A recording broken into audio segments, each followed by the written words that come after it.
Exiles is a podcast that explores life following Jesus Christ in South Africa. We want to think deeply about what the Bible has to say about life and talk about what that might mean in the situations God has placed us in. The views and opinions expressed in this episode are not necessarily those held by the host, co-host, or production team. As this is a discussion and not a pure teaching platform, it is up to the listener to engage with the content responsibly.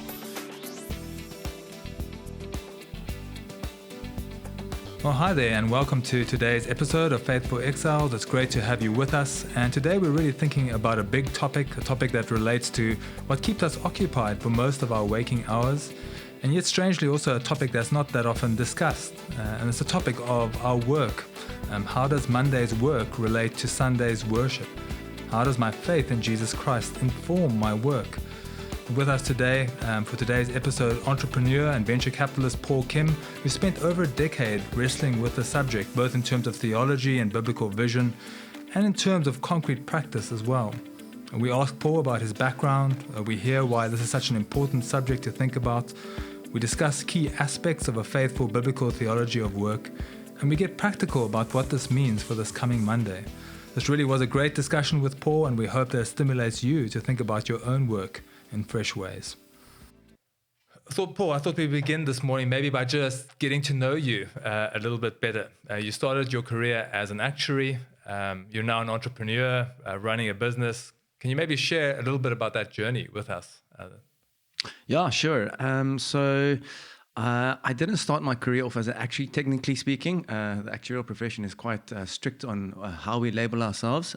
So I started off working in the actuarial field, still qualifying at that point in time, and left the industry after a year and a half to pursue business, starting my own endeavors. I spent the last 10 years building businesses in very difficult environments, first in education, and thereafter in financial services for blue-collar workers. And it's been an interesting journey. I begrudgingly finished or qualified as an actuary along the way.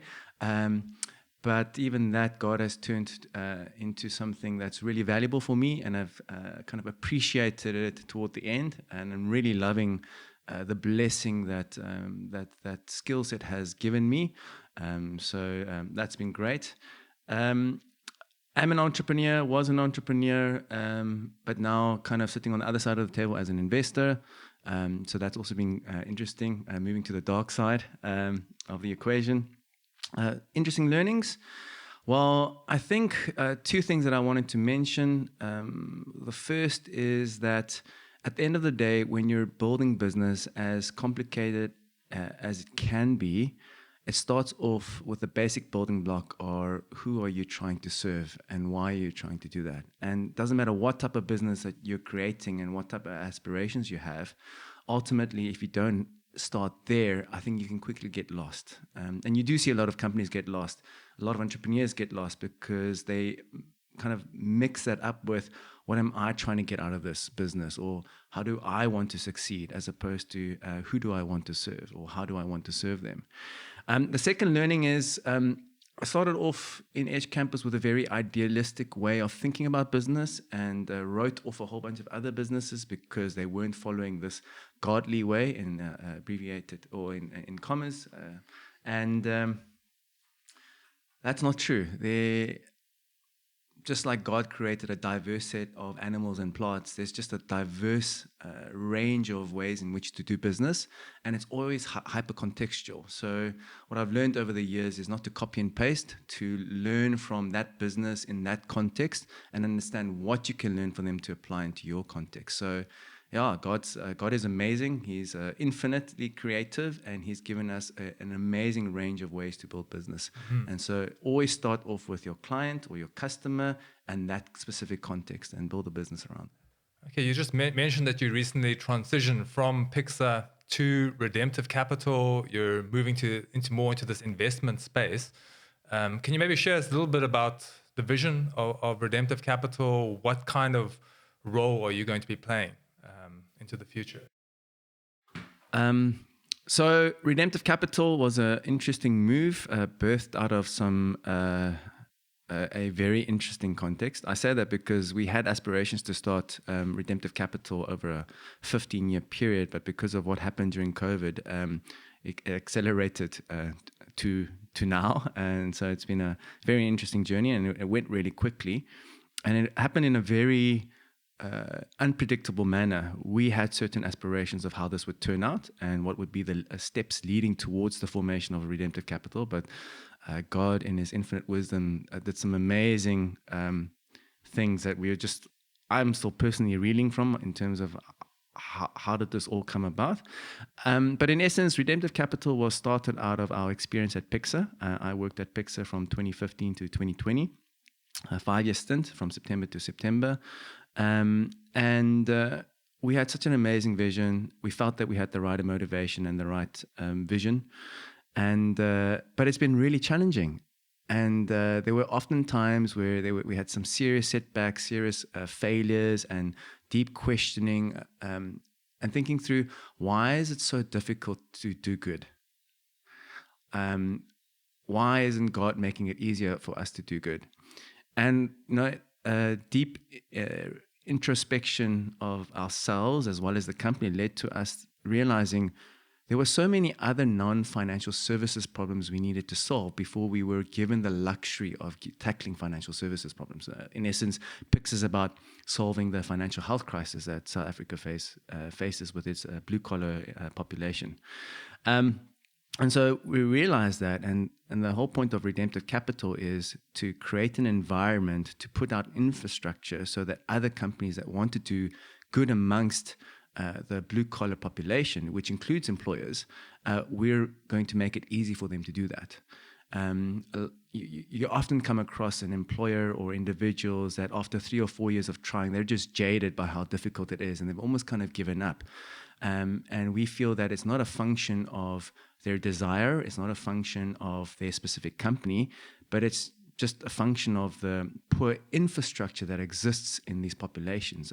Another way of framing it is this idea of poverty tax, that the poor have to pay this poverty tax, and it's primarily because it's not efficient in that space. So that's the mission. We believe that we're going to be doing that through companies as opposed to us doing it ourselves. We want to enable others, and we want to do it through employers. So we're not going to engage directly with the low-income population or blue-collar workers. We want to work through one of their key stakeholders, which is the employer. From our perspective, blue-collar worker, low-income worker is the intended recipient of the impact that we're trying to create. We use that interchangeably, but the definition we use internally is anyone in South African citizen or living in South Africa that earns under 6,500 rand a month, so under the tax bracket. A couple of unique things that unique characteristics for Redemptive Capital are, one, we are not an NPO. We are deeply pro-business, pro-profit.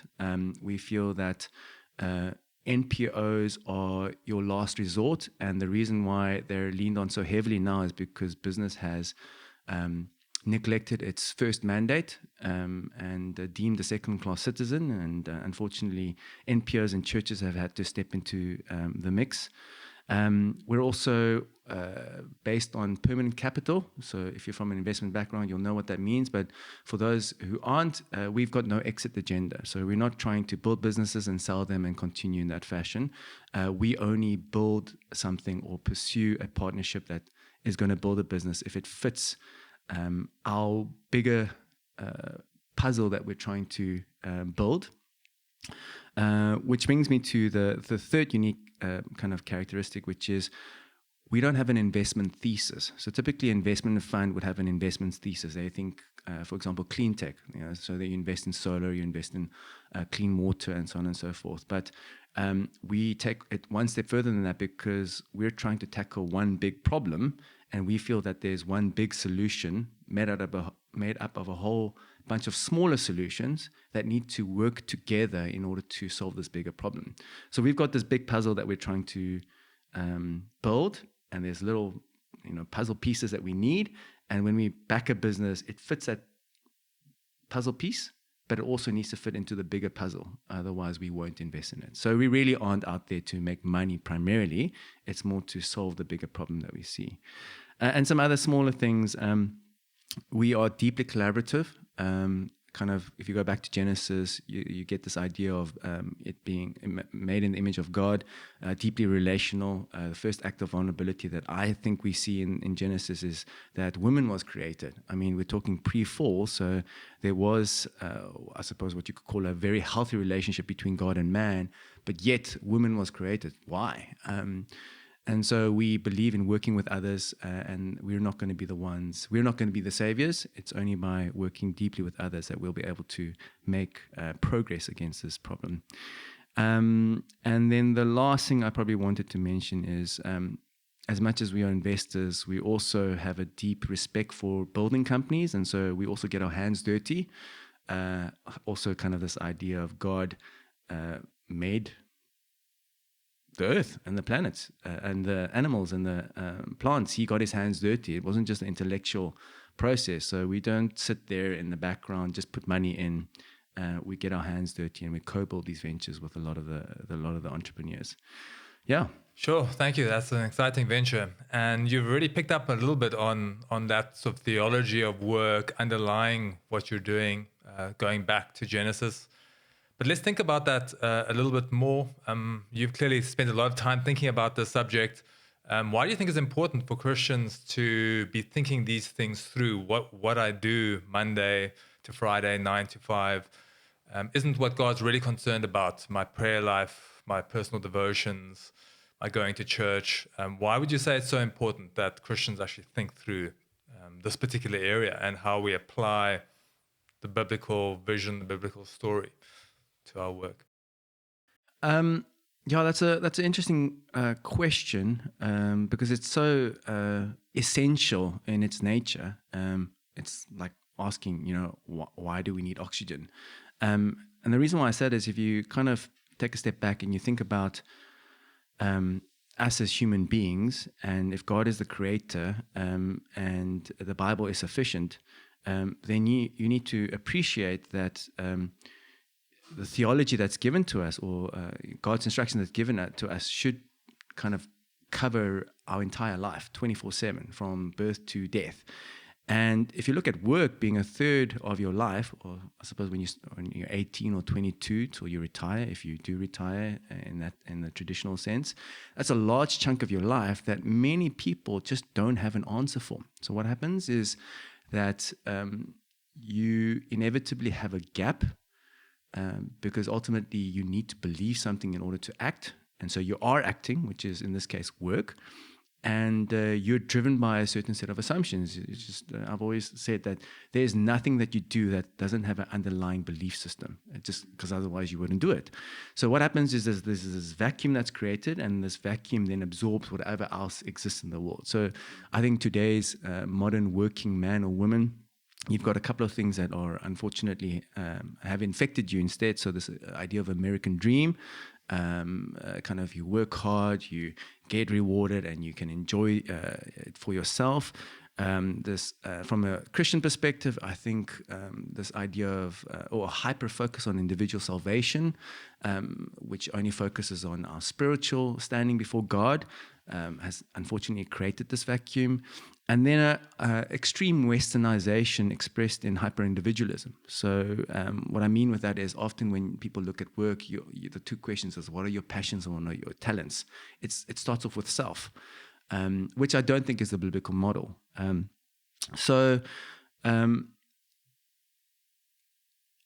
I start off with an experiment, thought experiment, which is, let's go back to the Bible. Let's remove Genesis 3 all the way up to Revelations 20, and let's imagine for a second that the only part of the Bible that we had, or Bible, was basically Genesis 1, 2, Revelations 21, Revelations 22.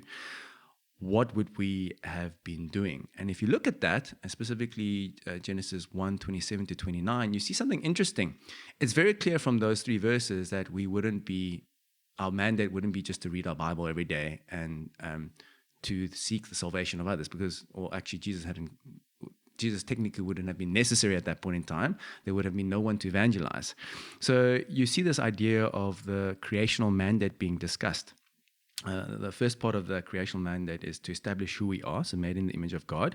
I think that's verse 27. And verse 28, there's three things there. Be fruitful and multiply, dominion, and then rule over all the animals, sea animals, birds, land animals. And then extend to the far ends of the earth, right? And that's a very interesting mandate because on the one hand, it's incredibly broad, but it's also incredibly direct. You can kind of ask yourselves, what am I doing to fulfill that mandate in my work?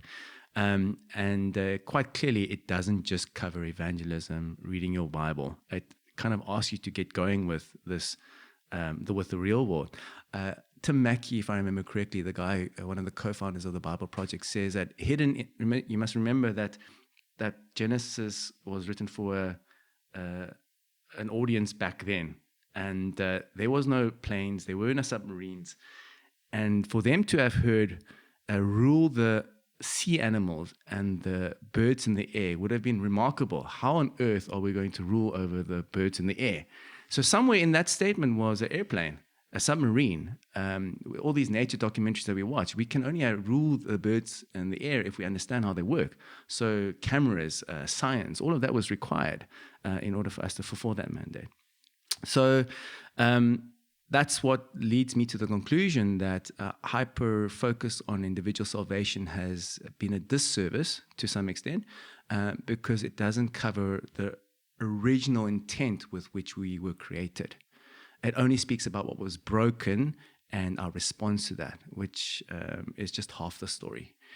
Some other things from Genesis which are interesting. You see this idea of a raw but good environment that God set for us, meaning that that was just a starting point. You also, from Revelations 21 and 22, you see God giving us a sense of what we should be aiming for. So there is direction, there is a mikpunt or an end destination that we've been given. We see this idea that God built us to be co-creators. So I think verse 5 is, no plants had grown or had come up yet because it hadn't rained and man hadn't tilled the ground yet. You also see God's taking a step back and letting man name the animals, which is just remarkable because quite clearly God knew what the name should be of each animal, but he just took a step back. There was no guidance from the text. There's no sense that guidance was given or suggestions. Maybe that one should start with an A or a B. Like, it's just incredible. So co-creators. And then the last aspect of work that we should consider is how important work was, because in Genesis 1, you get a sense of the ratios, work, rest, being 6 to 1. So 6/7 of God's time in the first 7 days. Well, I suppose the seventh day is never ending. You can argue that, but it was an incredible amount of time working. And I think today, because we see work so negatively, we talk about work-life balance, which is not true. It's kind of, we have life, and work is a big component of that, and rest is the other component of that. So that's some of the thinking there. Something I found fascinating about what you say is that kind of undermining or devaluing of work. So I come from a specific kind of church background where people will always speak of like their calling that God has for them, and right now the work that they're doing is temporary, that they're kind of like Joseph in their prison right now. I have to work 8 to 5 now and it sucks. But God has a glorious thing in store for me one day. And there's that kind of implicit undermining of the task that God gives us to do in creation itself. And I just think what you said was fascinating. It reminds me of the book Creation Regained, that idea of like the blueprint kind of in creation itself, and we are co-laboring and bringing the potential out of that as God has given us that vocation. Amen to that, yeah. Yeah, there's just that healthy tension between, and this is a big one, this idea of I'm always, what's more important, the journey or the end destination? And what's the value of each? So this idea of I'm in the prison and I'm just biding my time until I'm out of prison, I think that's a very unhealthy way of looking at it. The reason is, if you zoom back out again to the biblical story, you see a very interesting picture laid before us. And it's something that I think a lot of Christians, I think especially from the charismatic background, get wrong when it comes to the kingdom of God. The saying that we're building the kingdom of God. is actually biblically, I think, false. Because what you see in Revelations 22 or 21 is that God brings the New Jerusalem down from heaven. So we've got a very interesting tension where we're told, aim in that direction, but you're never going to fulfill it. Which means, hold on, we're actually only here for the journey. The journey is what sanctifies us. The journey is what purifies us. The journey is what allows us to appreciate the new kingdoms and the new earth, the perfected city when it comes down. So if you get yourself into a rut thinking, if only I get there, life will be better. If only I get there, I will then truly serve God. I think biblically there's no founding for that. I think God intentionally, the journey is what is more important for us. Our obedience. And it's the same thing with man's responsibility, God's sovereignty. God is sovereign, which means he's inevitably responsible for the outcome, which automatically means we're not involved in that. It's just our obedience. So again, the journey for humans is more important than the arriving at any final destination, because there is no such final destination until God brings it. No. Well, let's explore that a little bit further. What does God's redemption in Christ mean, particularly for our work? For me, I think one of the big biblical themes that you've picked up on that's important is this idea of being created in the image of God, that image being perfected ultimately in the future. But now that language that we find in the New Testament of those who've been redeemed in Christ being renewed in the image of God, what does that mean particularly for the area of our work? Are there particular, how we think about work now as those who have been redeemed in Christ? Our attitude is similar to the world. How should our thinking about work be different? Yeah, so that's a very broad question. I mean broad, and you're going to have to answer some of the sub questions hidden in that question. So I think it's every good endeavor where I kind of appreciated the benefit of answering questions through a biblical story lens. A biblical story having 4 components: creation, fall, redemption, and renewal. And so you can kind of look at any topic through that lens. So if you look at work, the 4 parts, the way I analogize it is there was a starting point in Genesis 1, and then there was an end destination, and God said, go, destination B. In Genesis 3, we get kind of taken off this path, and we start veering completely south. So imagine we were started off in Cape Town, and God told us to head for Joburg. It was going to be zigzags. I don't think it was going to be a perfect straight line, because God allows us to press forward into risk and uncertainty, and he doesn't give all the answers.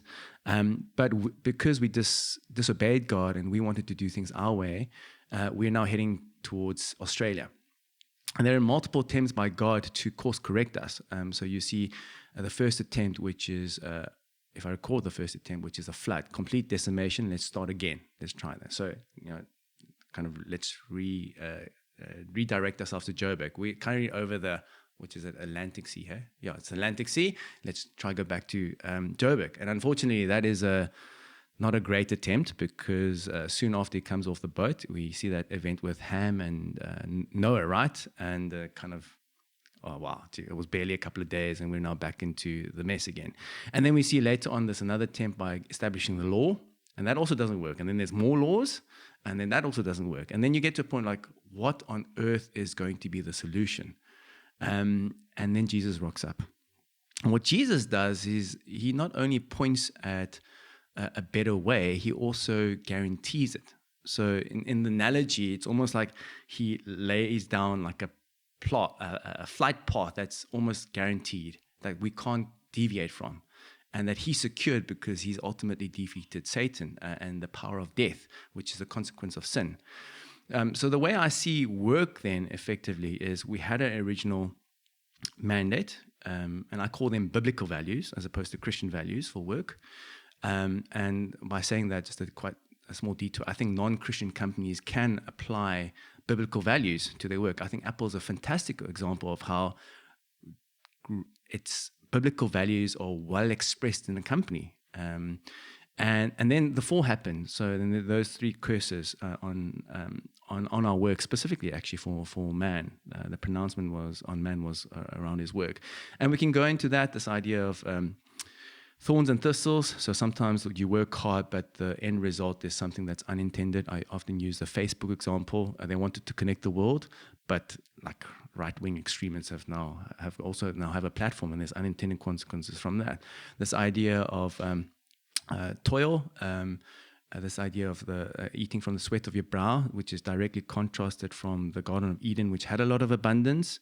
Now we have to work in order to eat.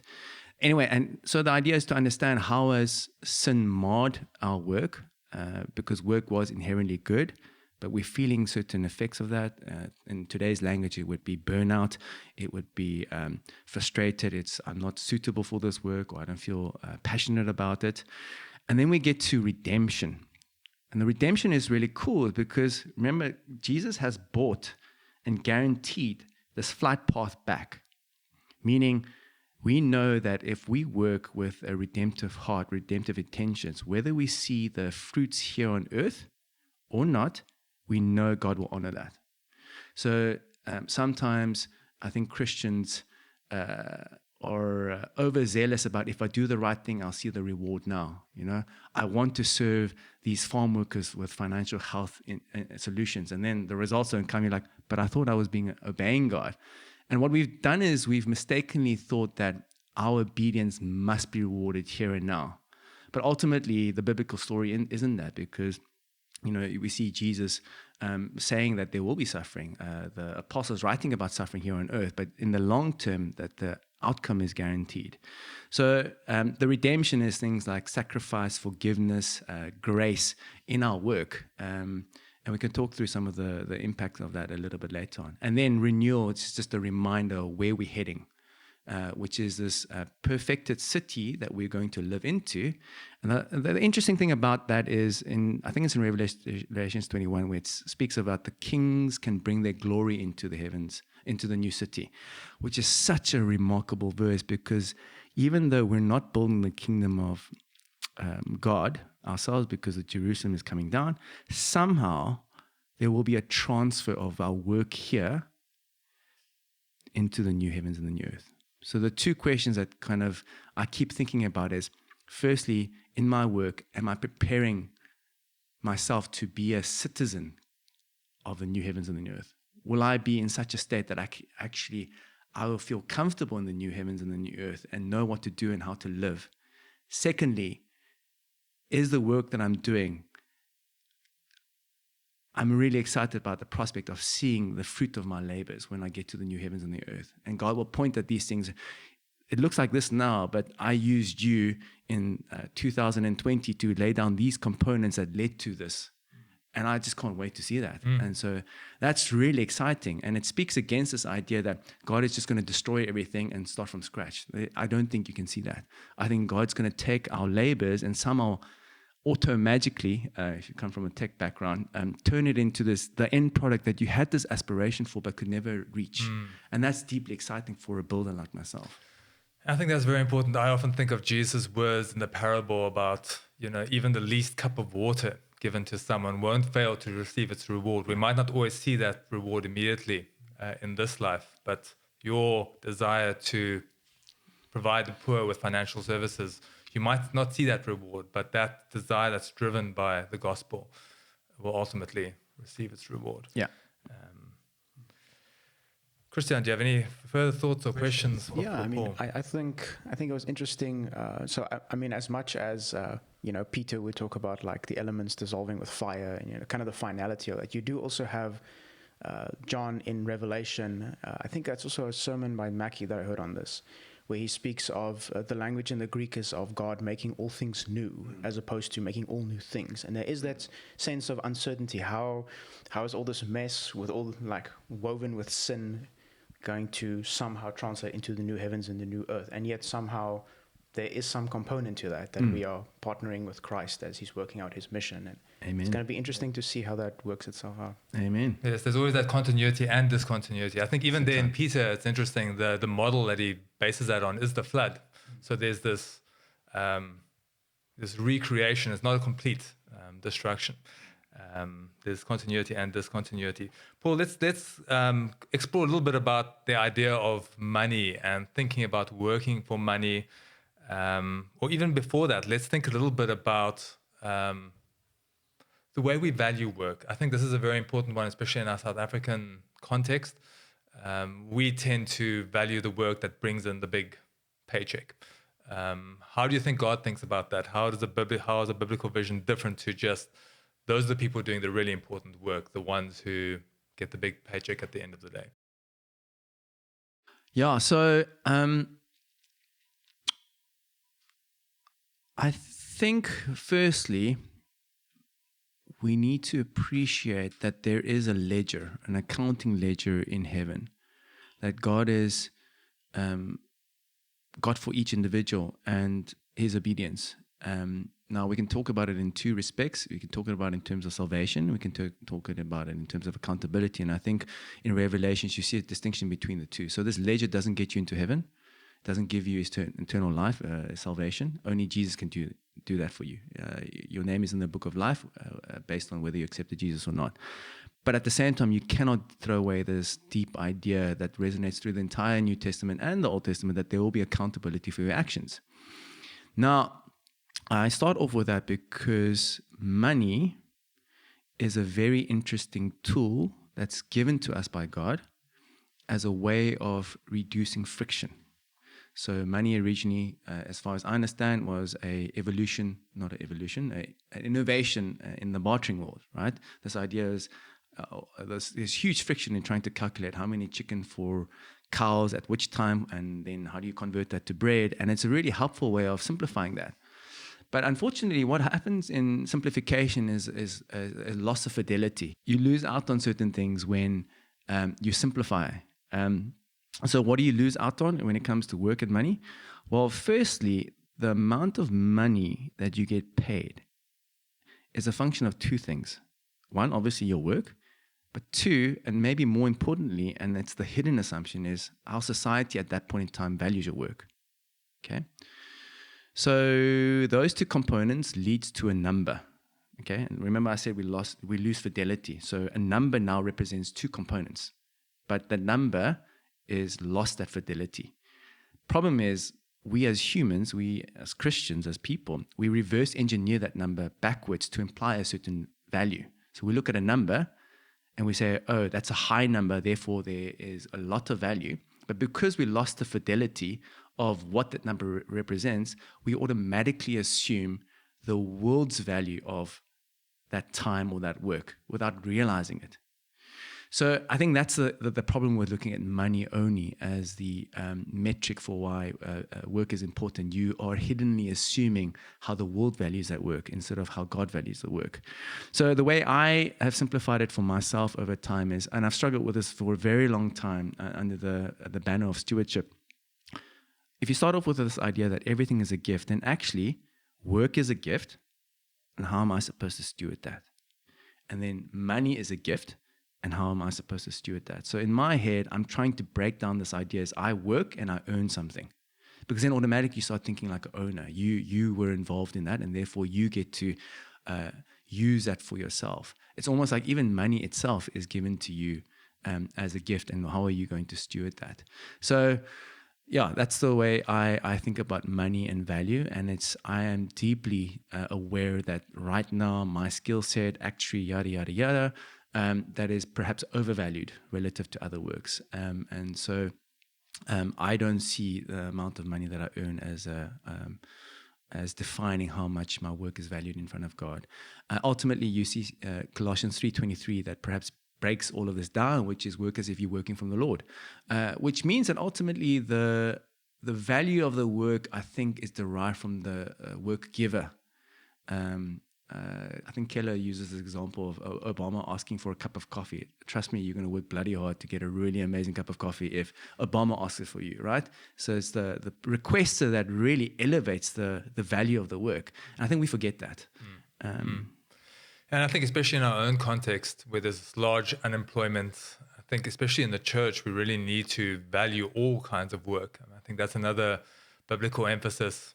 I think when you look at the Apostle Paul, honoring those who work with their hands, the Greco-Roman elites in the first century certainly disdained that kind of getting your hands dirty, that embodied work.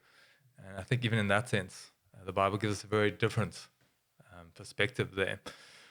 I think let's begin to think practically now for. So can I say two things about that? Yeah, sure. Just, sure. I mean, Yeah. this is not my thinking; it's other people's thinking. But that point you make is very interesting, especially in today's age with the knowledge economy and the fourth revolution coming, and it's almost like a implicit or explicit disdain for manual labor, for blue collar work. I think South Africa specifically suffers from that, and we bypassed a couple of steps like industrialization, too many engineers relative to artisans, too many doctors relative to nurses.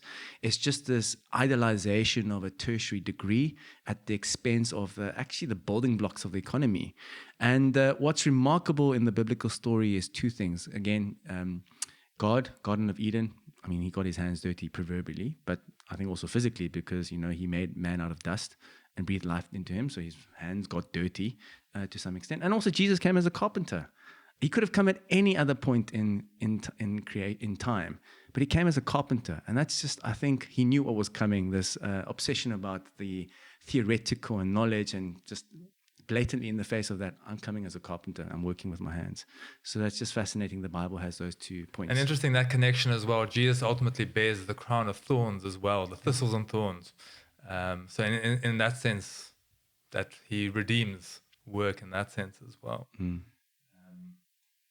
Paul, I think another question that often comes to mind is we often divide the world of work into your business, where you're working for profit, and your NPOs, your NGOs, where you don't work for profit. And often we see that those really doing God's work are those who do the kind of NPO, not-for-profit work.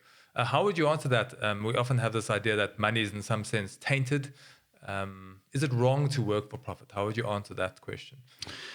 Yeah, I think one short statement and then a longer answer. I think I would encourage those that say that to actually provide me with text in the Bible that differentiates those two and elevates the one at the expense of another. I just don't think you see the secular and sacred divide. I think you see it in working in harmony and kind of, the pieces fit together. Unfortunately, you see it in churches as well, this idea of evangelism versus social justice, right? It's one of those dichotomies that just doesn't exist. It goes hand in hand.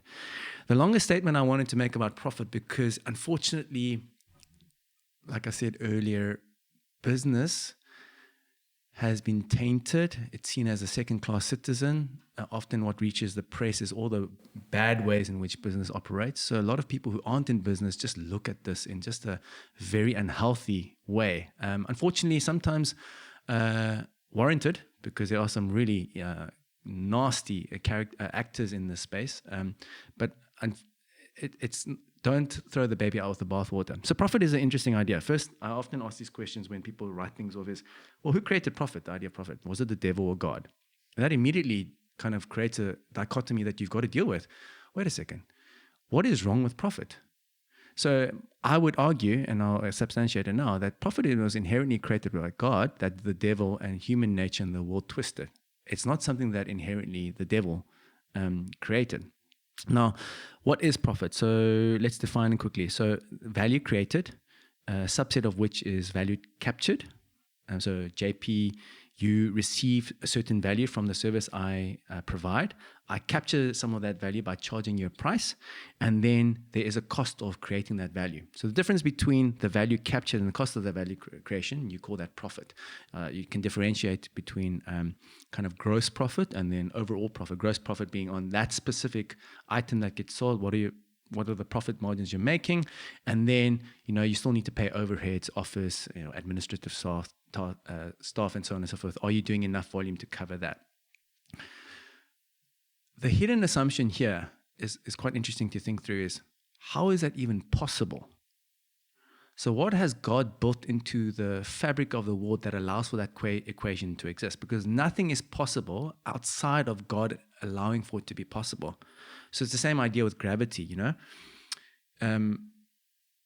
Why does someone fall off the cliff? Is it because they jumped, or is it because gravity exists? And then you can argue it's both, but I would argue if you step off the cliff and the gravity doesn't exist, you're not going to fall to the bottom. So you falling to the bottom is a function of gravity existing, and the same thing with profit. So how do I substantiate this? So let's go back to Genesis, 128, if I remember correctly, or 129. The first one is be fruitful and multiply. Now, I've always read that in the context of procreation. But supposedly the fruitful is more expansive than just multiplication in terms of numbers. It's also fruitful in you can take something and it can turn into something with margin to spare. Now, if you take that into account, you see this idea making more sense that God gave us a raw environment. He said, end up with a city. And like if anyone's worked in a garden and you suck at it, you realize quite quickly it's very hard to go from a garden to a city unless you are profiting from some of your efforts.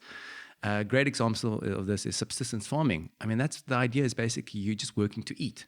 Like you can't worry about anything else because all your effort, remember the cost of value creation, is going into value capturing, which is the food, and there's no margin to do anything else with. So as society, we couldn't move ahead towards a city unless profit was emerging in a sustainable way to plow back into other efforts. So I think we serve a God who has built yield or profiting into the mechanism of the way the world works, and we need to respect that, understand its original intent. And the original intent is profit allows us to either A, have greater impact, meaning I can take the service to more people. I can serve not just JP, I can serve JP and Christian and Jürgen and the rest of South Africa. And a great example is, ShopRite. I reckon ShopRite I'm not going to go into it, but ShopRite has done more to serve the people of South Africa than probably any church has. Because getting food reliably in a cost-effective manner for all South Africans, that allows them to focus on other things, right? Continue to worry about education or housing or other aspects of life. And that's only possible because there was yield in that process of using technology, using people, knowledge, or whatever is the case to get to that point. Now, where does profit become a problem? Well, profit becomes a problem for two reasons. When profit is the only motivation. I think Jeff Duzer first introduced me to the example. It's like basically, getting up every day and being excited about being able to breathe, and breathing being the only purpose for the day. It just doesn't make sense, and it creates an unhealthy kind of focus for your life. You exist to do more than just breathing. Breathing enables other things. It is necessary, but it's not the reason why you live. So what we've seen in the last 20, 30, 40, 50, 60 years, maybe, I don't know how long back, is this intense idolization of profit at the expense of a whole bunch of other things. This idea of the main purpose of business being shareholder maximization, which inevitably gets simplified to profit maximization. That doesn't work. Profit should be seen as a byproduct of loving, serving people and the environment in which you're operating in. So to that extent, I don't think that there is an upper limit to profit. I think as Christians, if you start saying you should only produce a maximum of 50% profit, otherwise you are destroying things around you, I think that's now becoming a legalist. I think there's theoretically going to be an upper bound because of the way in which competition exists and certain natural restrictions in the environment. You just can't extract that much, or what people can afford to pay. But ultimately, that's defined by how are you loving those that you're serving, how are you loving your suppliers, how are you loving your investors, how are you loving the input mechanisms, the environment.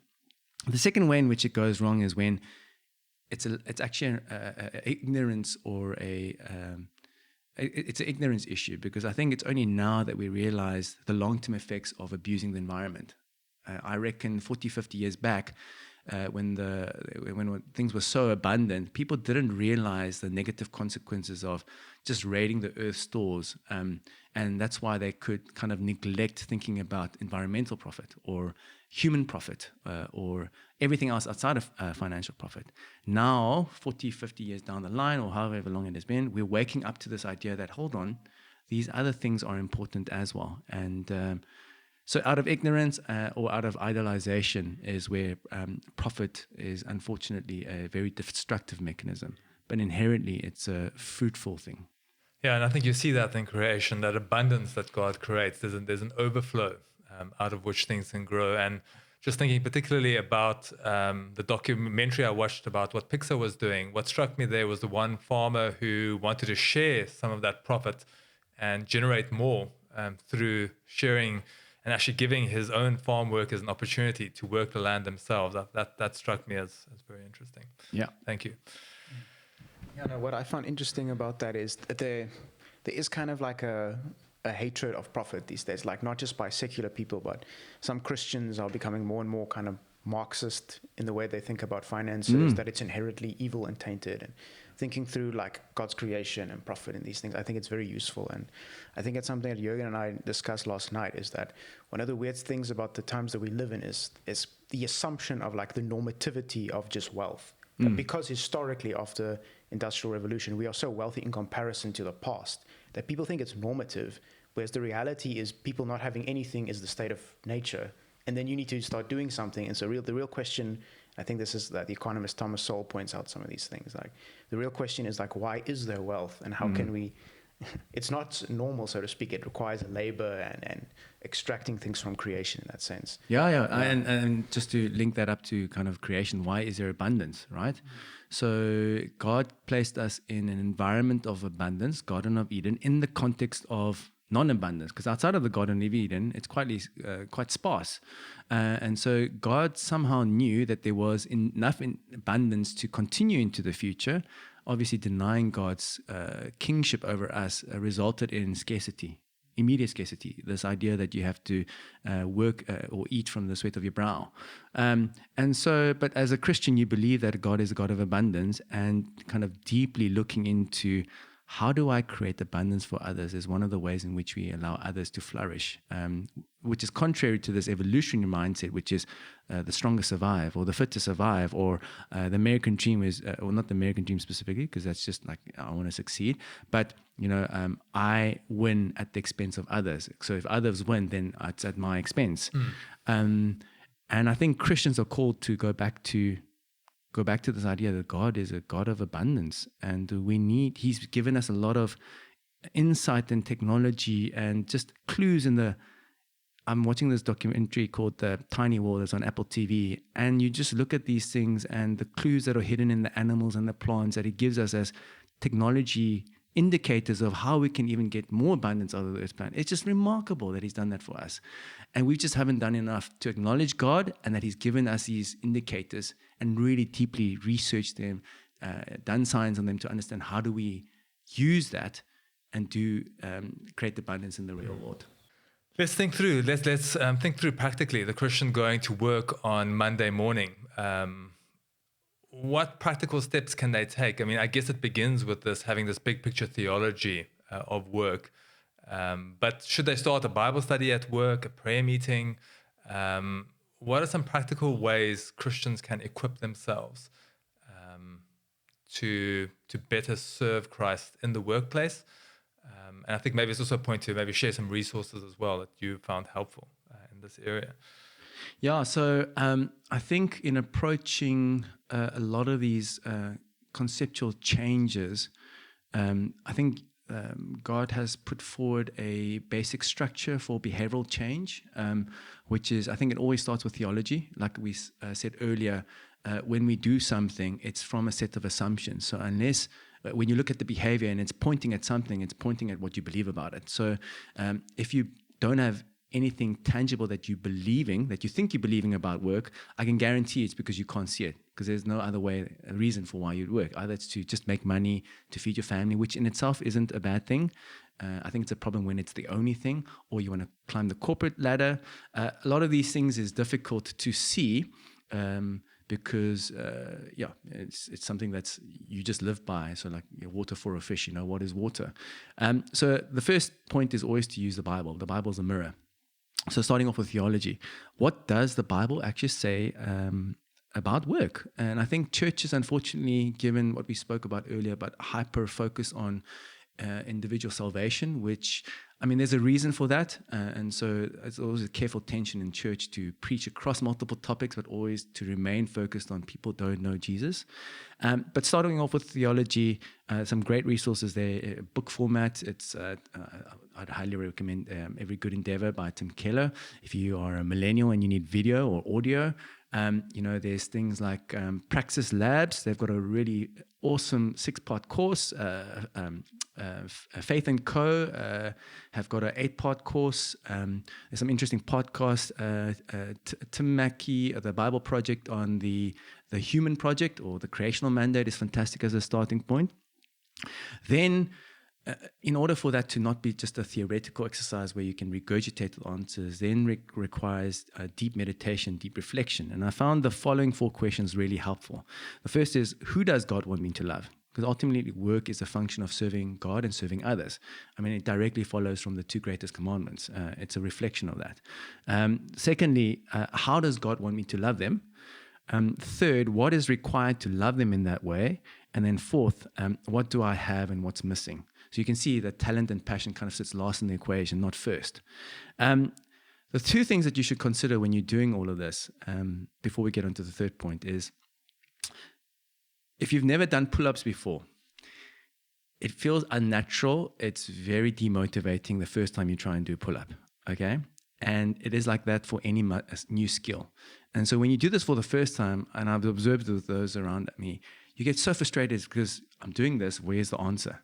And it's again this mindset of I did the right thing, so I need to be given the outcome. I need to be given the answer. It's like a magic trick that you're trying to perform, which is not the case at all. So I'm 10 years into struggling with those questions, and it's only now that I feel really comfortable with the way I answer it and the peace around that. So don't give up. You're not going to get to the answer in one go. Some Christians have an overnight salvation experience. Other Christians, it's a long process. You might not be fortunate in getting the answer overnight. You might be someone who has to suffer long obedience in the right direction. So it will take time. And the second is you will definitely get multiple answers because we are we exist in a community. You'll be a father, you might be a son, you might be a CEO, you might be an investor, you might be serving in church, in ministry, and so on and so forth. So really the idea there is, right at the beginning I said it's hyper-contextual, and you need to think about these questions as an investor, as an entrepreneur, as an employee. And the worst thing you can do is copy-paste into each direction. Sometimes you need an NPO, sometimes you need a for-profit. And God has blessed us with a number of different tools in which we can approach a question like work. Sometimes you need to charge for your work because that's the right thing for the organization. Handouts doesn't work. But sometimes an organization does need a handout because it's so desperately in the deep. Someone needs to come in and sacrifice their time. And it takes a lot of wisdom to understand that. And the third part is community. There was the first one was theology, practical introspection, and the third part is community. To start speaking about this with others. I always use the example of how do you know you're funny? Well, if you tell a joke and you're the only one listening to it, you have no sense of whether you're funny or not. And you need that reverberation with third parties. So get in your life group, a church, other professionals at work. They might also be starting off with the same place, which is actually not a bad thing. Share, discuss, let other people speak into your life, let other people give you feedback about what you're seeing. And this is a continuous process. We referenced earlier this idea that we'll never reach the end destination. It's all about the journey. And this is the start of a journey for many people. Don't expect lightning strike out of the sky. You need to be this. And then God opens the door immediately tomorrow for you to end up in that position. But that's not the point of this exercise. The point of this exercise is always obedience and sanctification, which is a process, not an end destination. Thank you, Paul. Christian, do you have any particular comments or follow-up in terms of the practical area? No, I mean, I thought that was very enlightening, and I think it's given people a lot to think about. Because, like you say, it's a big chunk of everyone's life, and I do think, especially the points you make about the hidden assumptions and the beliefs that people operate on, it's worth reflecting on, especially as Christians. We're called to that kind of renewing our mind and reflecting on these things in the light of Christ's dominion and His glory. So thank you for your inputs. Yes, thank you very much, Paul. And I think especially that point about the community as well. I think a great idea is just to get together and just share, especially those in similar areas of work facing similar kind of challenges, get together, pray, think through what wisdom God gives us in the scriptures for addressing those particular areas. Thank you again, Paul, for being with us. Thank you, and may this continue to bless our thinking in this very important area of bringing together our faith and our work. Thank you.